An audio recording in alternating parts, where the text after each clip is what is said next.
Alright, I hope you don't mind. I'm gonna ask you some questions. First things first, I'd like to ask Elijah. Do you have any message? Any message for volleyball fans here in Cagayan de Oro? Daghang salamat for all your support. We hope you continue to support and cheer on the last Filipinas volleyball team. Thank you so much, Elijah. Alright, Dylan, I have a question for you. What are you most excited about for the FNB Volleyball Men's Championship happening here in the Philippines?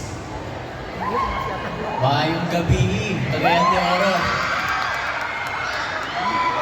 Siyempre, sobrang excited ako sa former volleyball player and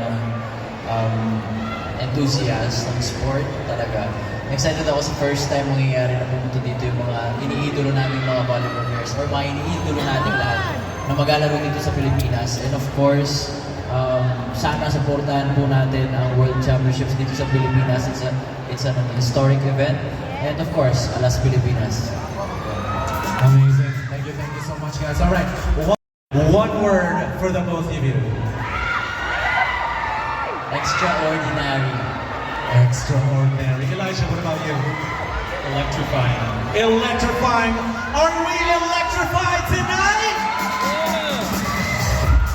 That's right, ladies and gentlemen. Thank you so much, guys. Now, don't go just yet. We want to